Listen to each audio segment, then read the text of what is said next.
mon site marchand. Il a donc pour but de vous présenter un petit peu la façon dont on peut interfacer son Sage avec AtoSync. Alors avant de commencer, pourquoi interfacer mon ERP et mon site marchand? Eh bien, simplement pour plusieurs raisons.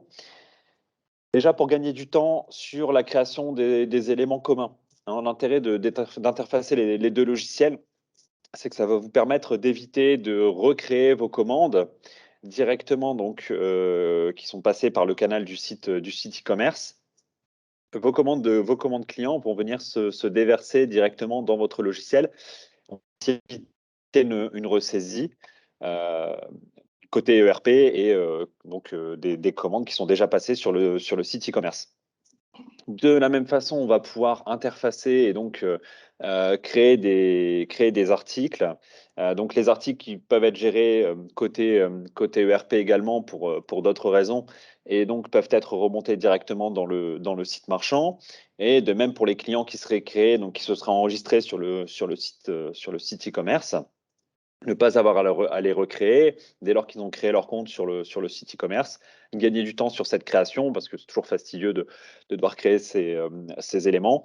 Et donc, on va vraiment avoir déjà un gain de temps sur cette partie. Autre élément qui est important, hein, qui dit ressaisie, dit parfois erreur de ressaisie. Vraiment, l'objectif, c'est de réduire l'insatisfaction du client en évitant les erreurs, parce qu'à chaque fois qu'on commet une erreur, si on se trompe sur une adresse de livraison, si on se trompe sur un article qui est ressaisi à la fois côté donc par le client lorsqu'il va faire sa sélection sur le site marchand et par la personne qui est à l'administration des ventes qui va donc ressaisir sur le site, sur le logiciel ERP, c'est toujours un petit risque d'erreur. Donc, même s'il est infime, si les équipes sont très consciencieuses et font attention à leur ressaisie, il y aura toujours un petit risque, on va être dérangé et puis où on va avoir beaucoup de saisies à effectuer. Donc forcément, on aura de manière parfois des petites impromptues, on va dire, des petites erreurs de ressaisie. Et donc ces erreurs de ressaisie entraînent de l'insatisfaction client. Et également, ça va permettre une meilleure efficacité dans le traitement logistique puisqu'on va gagner du temps. Les commandes vont venir directement se déverser dans le RP. Et donc, on va gagner ce laps de temps de ressaisie et permettre une meilleure efficacité dans le traitement logistique. Également, chaque logiciel joue son rôle. Hein. Si on parle de PrestaShop pour la partie e-commerce, on va vraiment avoir un logiciel qui a destination d'être un canal de vente web, qui n'est pas forcément un ERP, qui va lui permettre davantage de gérer la gestion commerciale, un peu back-office et logistique. Alors bien sûr, il y a toujours la partie back-office dans le e-commerce, mais elle est moins optimisée que dans des logiciels dont c'est le rôle principal de gérer toute la partie facturation, donc de répondre aux obligations légales et également d'assurer une partie logistique, un suivi des stocks qui va être plus poussé que ce qu'on va retrouver dans des logiciels dans des CMS, hein, comme on appelle.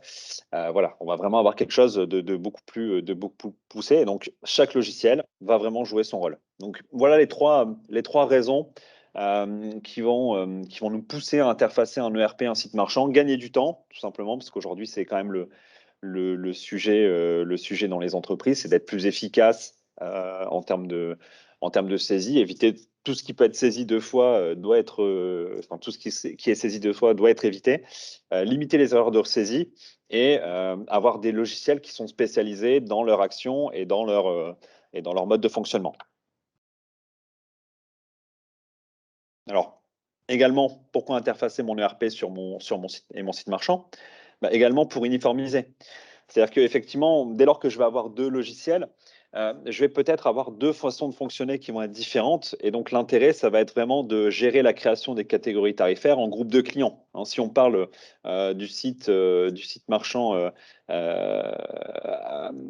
qui serait sur PrestaShop et de Sage, gestion commerciale, on va retrouver 2 notions qui sont, similaires, mais qui ne portent pas le même nom, hein. Par exemple, les catégories tarifaires dans Sage, qu'on va retrouver sous forme de groupe client. L'idée, ça va être vraiment d'uniformiser le traitement et la façon de fonctionner. Configurer les taxes suivant le pays et le type de client, bien sûr, ce qui va être important dans cette partie, ça va être de, rapprocher les pays. Lorsqu'on va faire de la vente hors Union européenne, effectivement, il faut que dans le logiciel de gestion commerciale qui va s'occuper de la facturation et qui, in fine, va se retrouver en comptabilité, il faut vraiment assurer cette uniformité pour que tout le processus, heu, de paramétrage soit identique et coïncide parfaitement de sorte à ce que tous les cas de figure en termes de taxes soient bien pris en compte et soient bien prévus. De même, on va pouvoir générer les catégories d'articles et des déclinaisons en fonction des paramétrages de l'ERP, hein. Dans l'autre sens, dans le sens, ERP vers site e-commerce, on va également pouvoir remonter, maintenant les déclinaisons.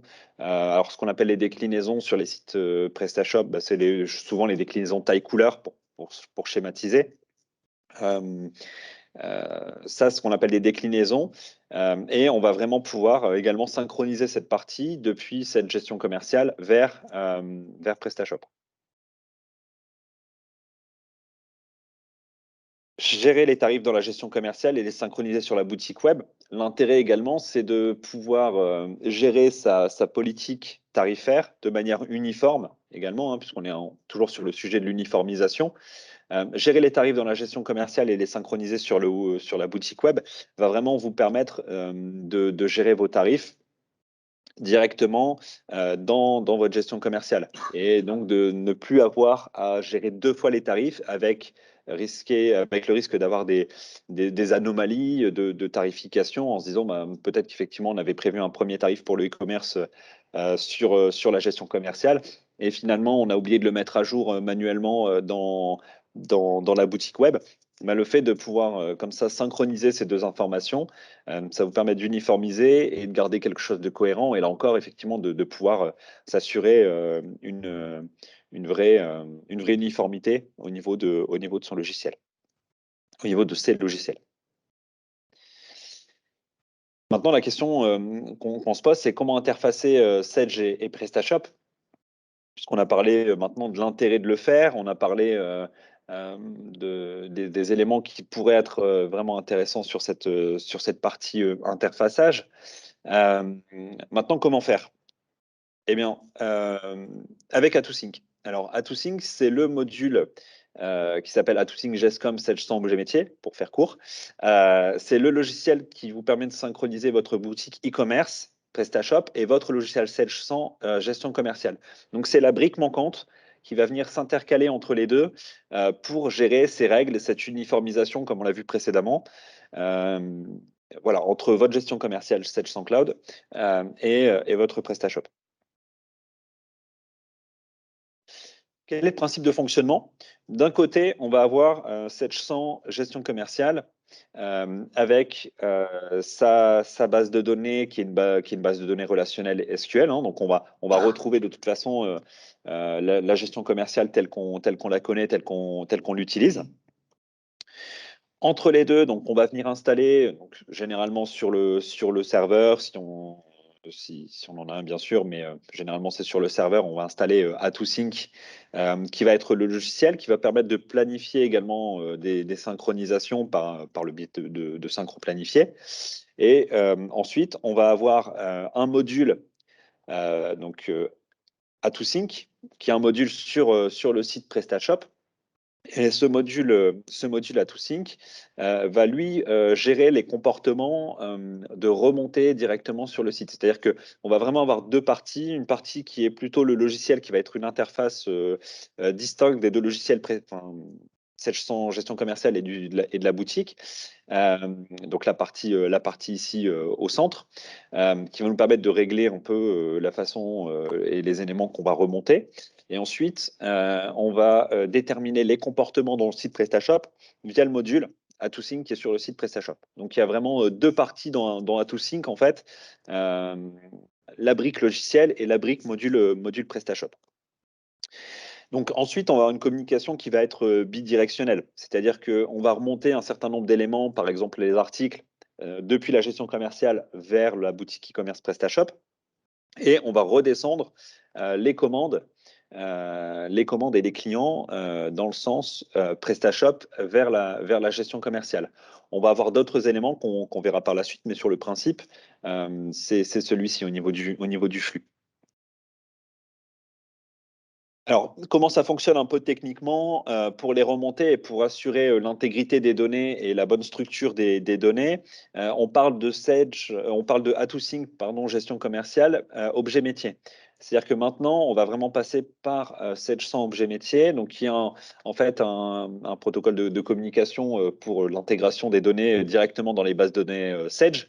A2Sync utilise cette ressource qui est fournie par l'éditeur Sage pour pouvoir renvoyer les données directement dans la base de données SQL et ainsi avoir des données qui sont sécurisées. Parce qu'effectivement, le tout n'est pas d'exporter les données depuis un module, mais c'est aussi de les intégrer proprement. Alors, que synchronise-t-on? Un peu plus de détails, parce que je vous ai parlé d'une remontée au niveau des articles, et ensuite d'une redescente, au niveau des commandes et des clients. En réalité, il y a pas mal de choses qu'on va synchroniser potentiellement, hein. Bien sûr, tout ça, c'est à adapter en fonction de vos besoins, en fonction de la façon dont vous fonctionnez sur votre site, e-commerce, en fonction de la façon dont vous fonctionnez aussi au niveau de votre gestion commerciale. L'idée, c'est vraiment de bien faire matcher les 2. Dans le sens ERP, vers boutique, les catégories vont pouvoir remonter suivant 3 options, soit des familles, soit des catalogues, soit des champs personnalisés. Donc, on va vraiment pouvoir recréer l'arborescence de catégories qu'on va retrouver dans sa gestion commerciale. On pourrait très bien la retrouver sur son site e-commerce. Là encore, c'est pas obligatoire, hein. Quelquefois, on a des clients qui préfèrent avoir leur propre catégorisation dans le site e-commerce qui est complètement indépendante de celle qu'on va retrouver dans Sage. Mais c'est quelque chose qui est possible. On va également synchroniser, et là c'est beaucoup plus fréquent, les articles avec la possibilité de gérer les notions de gamme, donc j'en ai parlé tout à l'heure, les tailles, les couleurs. Les champs de texte de l'article, on va pouvoir remonter les points, on va pouvoir remonter les codes barres. Quelquefois, il y a des obligations d'afficher ou de rendre disponibles les codes barres sur le site e-commerce. Donc tout un tas d'informations de la fiche, qui est de la fiche article qu'on va pouvoir synchroniser et on va également pouvoir choisir à quel endroit on va les synchroniser. Par exemple, je vais pouvoir choisir de mettre la désignation en description ou sur un autre champ de PrestaShop. Les groupes de clients, ce qu'on appelle plus communément, les catégories tarifaires. Les clients avec les adresses de livraison et de facturation. Également, donc on pourrait très bien, en initialisation d'un nouveau site, PrestaShop, généralement, c'est plutôt dans ces cas de figure, remonter directement de sorte à les avoir déjà préenregistrés. Voilà, c'est pas le sens le plus fréquent, non plus. Généralement, on va plutôt le faire dans l'autre sens. Les mises à jour des stocks, avec le choix de la valeur qui va être affichée, donc le célèbre stock réel ou stock disponible pour ceux qui utilisent déjà cette gestion commerciale. Donc là, je vais pouvoir aussi choisir de remonter ou pas le stock dans le sens ERP vers la boutique et donc de pouvoir afficher si mes produits sont disponibles directement en lien avec ma gestion commerciale, ce qui va là encore donner quelque chose de beaucoup plus précis et surtout de beaucoup plus à jour. Alors, parce que les stocks, forcément, si j'ai 1000 références produits et que mes stocks évoluent tous les jours, je ne suis pas supposé savoir que au niveau de mon site e-commerce, quel est le stock qui est disponible. Sinon, ça veut dire qu'effectivement, il faut que j'aille suivre tous les jours les stocks qui sont dispo dans ma gestion commerciale, puis aller mettre à jour directement sur mon site e-commerce. Ça engendre des complexités, des risques d'erreur et des risques d'insatisfaction. L'intérêt donc de cette mise à jour des stocks, c'est vraiment de pouvoir choisir la valeur qui va être remontée directement dans le site PrestaShop. On va également pouvoir remonter les tarifs de vente, donc les tarifs par catégorie, les tarifs par famille de clients et on va également pouvoir gérer l'écotaxe ou l'éco-participation, qui sont des choses voilà, qui sont un peu techniques, qui concernent les taxes. Mais vraiment cet aspect taxes, gestion de la TVA et gestion des éco-participations, qui est quelque chose d'un peu technique, que ce soit côté gestion commerciale ou que ce soit côté comptabilité ou même côté boutique e-commerce. L'idée, c'est vraiment d'uniformiser et de pouvoir interfacer cette partie. Ensuite, dans le sens toujours ERP vers la boutique, on va vraiment pouvoir, et là c'est un aspect que je trouve vraiment intéressant, c'est aussi mettre à jour le statut des commandes dans la boutique en fonction du statut du document. C'est-à-dire que c'est intéressant pour le client. Et quelquefois, quand on est soi-même utilisateur de sites e-commerce, on aime bien savoir où en est la commande. Est-ce que c'est en cours de livraison? Est-ce que c'est parti? Est-ce que c'est préparé? Est-ce que ça a bien été pris en compte, tout simplement? On va vraiment pouvoir mettre à jour le statut de la commande dans la boutique en fonction du statut des documents dans la gestion commerciale. Donc, dans la gestion commerciale Sedge, on retrouve 3 niveaux de statut par type de document. Donc, du bon de commande jusqu'à la facture, on va toujours avoir au moins, on va avoir au maximum, pardon, 3 niveaux de validation et de statut. Et bien, je vais pouvoir adapter le comportement et l'information qui va remonter dans la boutique e-commerce en fonction de ces trois statuts de documents. Dans le sens boutique vers ERP, donc dans le sens PrestaShop vers Sedge, gestion commerciale, dans notre cas, bien sûr, on va pouvoir créer des clients et les mettre à jour également. Donc, l'intérêt, c'est effectivement qu'un client qui passe par le canal du e-commerce soit créé aussi dans la gestion commerciale, ne serait-ce que pour le suivi, bien sûr, commercial, pour le suivi du back-office, mais également pour le suivi comptable derrière, si on a interface à gestion commerciale avec son logiciel Sedge Comptabilité. L'intérêt, c'est également de pouvoir avoir sa base client qui est à jour et pouvoir mener des actions. On va également importer les commandes. C'est quand même l'élément de base et l'élément principal, j'ai envie de dire, de cette partie. Ce qui nous intéresse vraiment, c'est de pouvoir ne pas ressaisir la commande. On va pouvoir créer les règlements de la boutique également et les redescendre directement dans la commande. Et je vous propose, et sans transition aucune, une démonstration de la part de Sébastien, puisque là, on a parlé un petit peu de la façon dont on allait synchroniser tout ça, et puis l'intérêt et la façon et ce qu'on pouvait vraiment faire. Maintenant, l'intérêt aussi de ce webinar, de cet épisode 3, Interfacer mon ERP, c'est aussi de vous montrer un petit peu plus concrètement la façon dont ça se passe dans les logiciels. Et je laisse donc avec plaisir la main à Sébastien, qui est juste à côté de moi, hein. C'est pour ça que je tourne parfois la tête.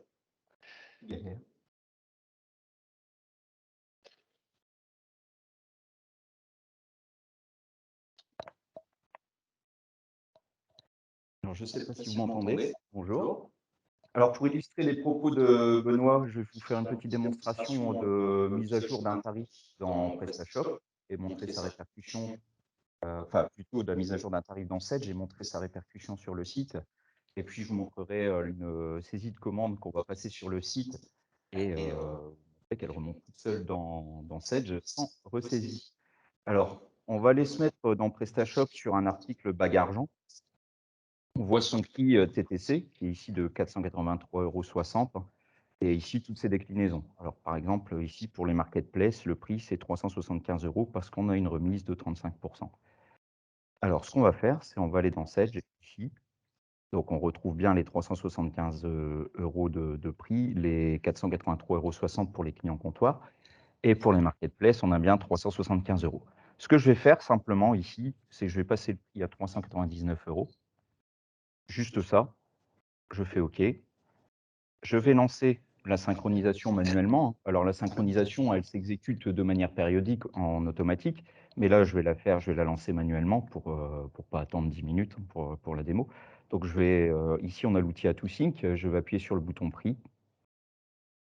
Donc là, le logiciel va aller mettre à jour les prix qui ont été modifiés dans Sedge et les mettre à jour dans PrestaShop. Donc, si je reviens ici,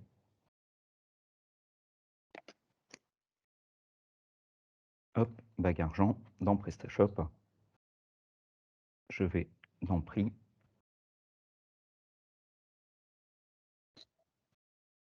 Et je vois que mes 375 € ont été changés, donc pour les détaillants, bien sûr, en 399 € et pour la marketplace également. Les autres tarifs n'ont pas été changés puisque je n'ai pas changé les prix des autres catégories tarifaires. Mais voilà, vous voyez qu'on peut changer facilement les prix d'un article dans Sedge et ça se répercute automatiquement dans PrestaShop. Ensuite, on va passer à la partie commande. Alors, ici, je vais aller faire une commande. On va en faire une nouvelle rapidement. on va prendre Charles le Grand. On va lui mettre une aiguille pour horloge dans le panier, donc à 15 €, 12,92 € en hors taxe.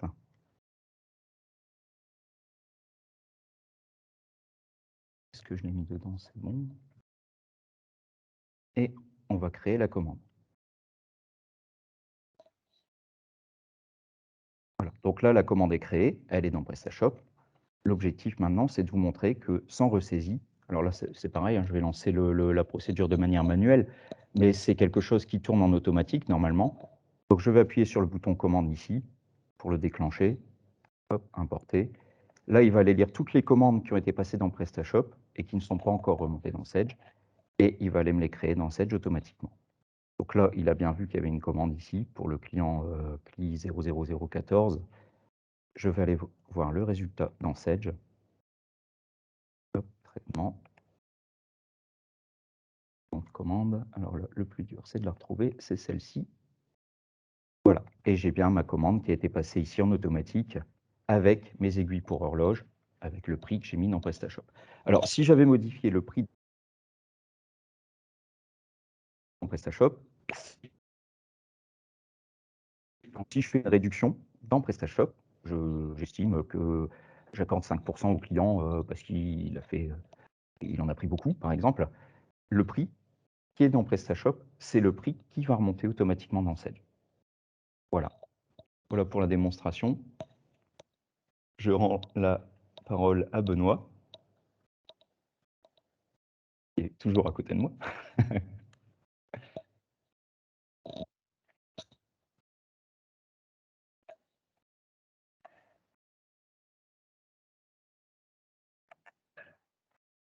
Tu peux m'autoriser à reprendre la parole.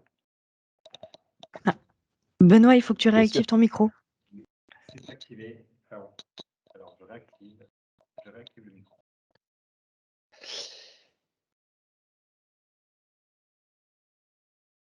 C'est bon? C'est tout bon. Je suis de retour. Donc effectivement, suite à cette petite démonstration, nous ouvrons les questions et les réponses sur ce sujet. L'intérêt, effectivement, c'est que ce soit interactif. La question qu'on nous pose, c'est une commande qui remonte de PrestaShop est en quel statut? Devis, AR? Alors effectivement, c'est des choses qu'on peut personnaliser, hein, je ne me trompe pas, Sébastien. Exactement. Par définition, on va plutôt redescendre des commandes. Mm. Mais effectivement, c'est quelque chose qu'on va pouvoir adapter au niveau d'AtoSync. On peut choisir la partie qui nous intéresse dans la configuration du profil AtoSync. En fait, comme je vous expliquais tout à l'heure, on va avoir un module qui va venir se personnaliser, qui va venir se paramétrer, qui va nous permettre de choisir voilà, la façon dont on va vouloir générer et créer son document.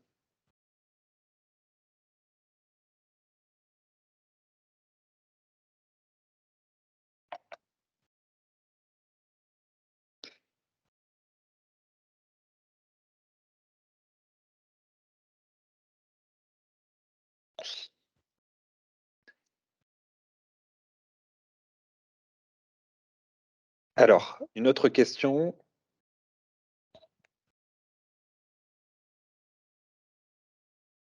Alors, nous avons plusieurs questions. Alors, est-il possible de gérer le multi-boutique sur PrestaShop et le multi-dépôt pour la remontée de stock? Donc, la question étant de savoir si une boutique pro avec un dépôt X et une boutique particulier avec un dépôt Y. Alors, dans les choses qu'on a déjà la possibilité de faire, effectivement, c'est d'avoir plusieurs modules AtoSync, déjà, avec plusieurs profils en fonction des différentes boutiques. Et je me tourne souvent vers, je demande l'approbation de Sébastien, qui est plus spécialiste de cette partie que moi. Moi, je m'occupe vraiment plus de la partie 7, je lui s'occupe plus de la partie web. Donc, AtoSync étant entre les deux, généralement, on se concerte et puis on voit aussi pour avoir la bonne interface. Donc, c'est aussi l'intérêt de bien maîtriser les deux aspects. Donc, pour répondre à la question, effectivement, on va pouvoir avoir deux profils AtoSync, un profil par boutique. Et dans chacun des profils AtoSync, on va pouvoir choisir le dépôt qu'on souhaite remonter. Donc, comme je peux choisir le dépôt, je pourrais effectivement très bien dire, ben voilà, sur ma boutique A, je remonte le dépôt X, et sur ma boutique B, je remonte la boutique Y. Et donc, en cas de boutique B2C, un client dans PrestaShop égale une fiche client dans Sage. Oui. Oui, on a le choix. Oui, alors effectivement, on a le choix. On peut partir du principe que la création d'un nouveau client, parce que les nouveaux clients, enfin les particuliers forcément vont créer leur compte directement sur PrestaShop, hein, ils vont pas vous appeler et forcément ils n'existent pas dans Sage au moment où ils créent leur compte. Le contrôle, il est fait par l'adresse mail en général et là, il y a deux comportements possibles. Soit le AtoSync va dire « j'ai vu un nouveau client particulier qui n'existe pas dans Sage, je crée une fiche client dans Sage et j'y rattache sa commande ». Ça, si un jour il repasse une nouvelle commande, bah, il aura son propre compte dans Sage. Ou alors, pour les particuliers, ce qu'on fait souvent, c'est qu'on crée un client web particulier dans Sage. Et toutes les commandes de particuliers qui sont passées dans PrestaShop remontent un AtoSync sur ce client. Et en fait, c'est l'adresse de livraison qui est l'adresse du particulier qui vient se mettre. Donc, la commande en elle-même, elle est bonne. Elle est créée sur le tiers dans Sage qui va s'appeler web particulier, par exemple. Et les lignes de commande et l'adresse de livraison sera bien celle du client qui a passé la commande sur le site. Donc, on a le choix. Donc, on a le choix, exactement.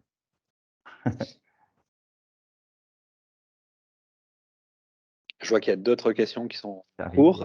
c'est ça.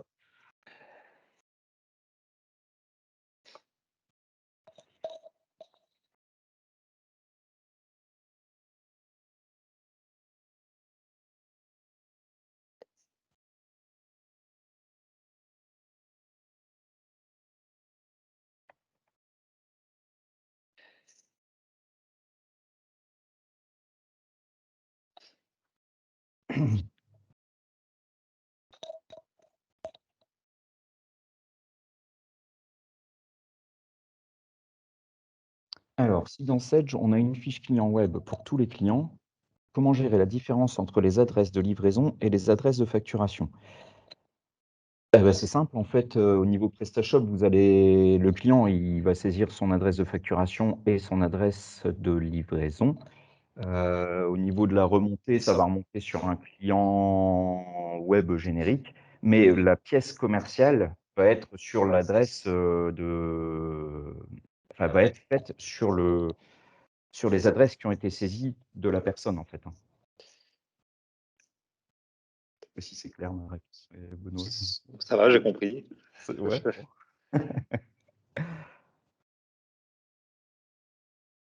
Alors, est-il possible de remonter le coût de transport présent dans l'étiquette sur PrestaShop, Mondial Relais, Colissimo, sur Sage? Alors, vous pouvez mapper les coûts de transport, effectivement. Là, il y a plusieurs façons de faire. On peut remonter les ports sur un article Z-port de manière générique. Et c'est AtoSync qui va remonter ça sur un article. Donc, en fait, sur votre commande, vous allez avoir une ligne avec un article qui va s'appeler Z-port. Et sur cet article, il y aura le montant du Mondial Relais ou du Colissimo. Il est également possible de synchroniser le transporteur et le mode d'expédition. Oui, tout à fait, exactement. Le mode d'expédition de Sage. Voilà. Maintenant, ce mode d'expédition, ça va juste être à titre d'information. Alors, ce qui est important aussi de noter avec AtoSync, c'est que dans une certaine mesure, on est aussi capable d'adapter le paramétrage de ce qui est prévu effectivement en standard. Ça.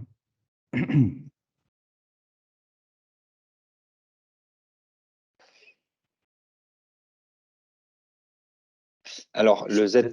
Je peux peut-être montrer un écran de paramètres pour vous montrer, parce que là, je vous ai montré en fait rapidement comment les articles allaient redescendre si on changeait un tarif et comment les commandes allaient remonter.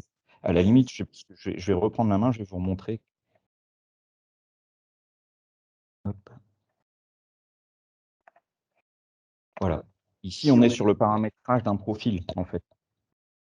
Donc vous voyez qu'à la création des commandes, on a pas mal d'options, hein, on peut dire sur quel dépôt. Alors pour répondre à la question tout à l'heure, par exemple, sur telle boutique, je vais utiliser ce dépôt-là. Sur une autre boutique, j'ai un autre profil qui utilisera ce dépôt-là. Je peux mettre des préfixes à mes commandes et je peux mapper aussi les taxes, les modes de paiement, les frais de port, les devises. Il y a il y a énormément de paramètres qu'on peut mettre en place, hein. Bon, là, l'objectif, c'est pas de rentrer dans le détail parce que tous ces paramètres, ça vous permet de répondre à vos besoins à vous, à votre mode de fonctionnement à vous. Mais voilà, il y a quand même beaucoup de choses qui ont été prévues en standard, déjà dans l'outil. Et si jamais il y a quelque chose, un besoin très particulier à votre société par rapport à votre mode de fonctionnement à vous, qui n'existerait pas encore dans le logiciel, il n'y a pas de souci pour le faire développer sur mesure et le faire ajouter pour que ça corresponde exactement à votre mode de fonctionnement.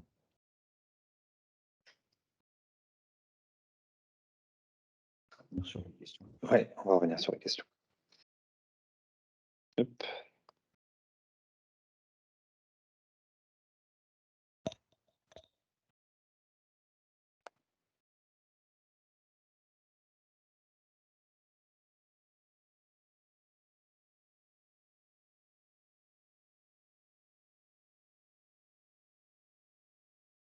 Je ne les vois plus. Je autorise à revenir. Je reviens sur les questions-réponses. Alors, on a une autre question qui était la question suivante. Le Z-Port concerne le transport payé par le client, mais le transport payé par nous-mêmes.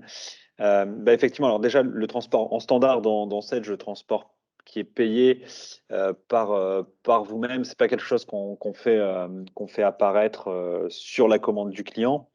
Donc j'imagine qu'aujourd'hui, vous avez déjà trouvé un mode de fonctionnement au niveau de la gestion commerciale. Pour répondre à cette question, il faudrait qu'on rentre vraiment dans le détail et comprendre aujourd'hui comment vous fonctionnez sur cette partie, parce qu'on pourrait imaginer différentes solutions. Peut-être que vous avez renseigné un transport payé, un Z-port qui serait non imprimé, qui serait à zéro et qui vous permettrait de gérer vos prix de revient ou des choses similaires, par exemple. Ce ne sont pas forcément des cas prévus dans le standard. On peut imaginer par des paramétrages réussir à, à- à pallier à cette question. Et comme le disait Sébastien, si c'est pas possible de pallier à cette question dans le paramétrage standard, on a encore, dans une certaine mesure, la possibilité de faire des adaptations au niveau du logiciel. Alors, en cas de vente à l'étranger, comment sont gérées les TVA différentes et comment apparaissent-elles dans Sage? Alors, si vous faites référence à la nouvelle loi, j'imagine que c'est de ça dont vous parlez, qui est du 1er juillet de cette année.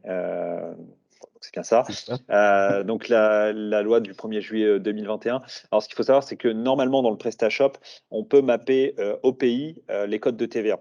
Aujourd'hui, en standard, dans Sage, on raisonne plutôt au global parce qu'on n'a pas cette problématique dans la gestion commerciale, puisqu'on va plutôt dire, je vais avoir mes pays, je vais avoir ma TVA pour la France, et lorsque je vais vendre hors France, j'ai pas de TVA. Maintenant, ça, c'est une problématique qui est propre au e-commerce, qui peut néanmoins être gérée de la même façon au niveau de la gestion commerciale, en fait. C'est-à-dire que dans l'idée, on va devoir créer autant de codes taxes qu'on va avoir de pays dans lesquels on va dépasser les seuils. Parce que, sauf erreur de ma part, il y a une histoire de seuil de chiffre d'affaires. Alors, à voir si c'est étudié par pays ou pas, mais si c'est effectivement à étudier par pays, ça veut dire que pour chaque pays, il va falloir créer un paramétrage. C'est ça. Mais c'est Qui- possible. Mais c'est possible, c'est déjà géré et prévu dans les versions de PrestaShop, je pense, puisque c'est PrestaShop qui nous a donné cette information, donc j'imagine qu'il traite le problème. Et le Et, mappage est prévu et le dans la map- version d'AtoSync déjà aussi. et le mappage, on le fait aussi dans la version d'AtoSync. On va pouvoir répondre à cette question dans le paramétrage. D'ailleurs, je pense qu'on voit encore ton écran, Sébastien, si je dis pas de bêtises. Est-ce que vous voyez encore AtoSync? Puisqu'effectivement, lorsqu'on est dans la partie commande ici, on va avoir le mappage des commandes par zone de pays. Et donc, je vais pouvoir ici faire ce premier mappage. Et ensuite, je vais avoir le mappage des taxes des commandes, qui va être la zone qui va être juste en dessous. Donc là, c'est le mappage des commandes par pays qui va permettre d'attribuer la catégorie tarifaire. Et ensuite, je vais avoir les taux de taxes avec la correspondance au niveau de la gestion commerciale.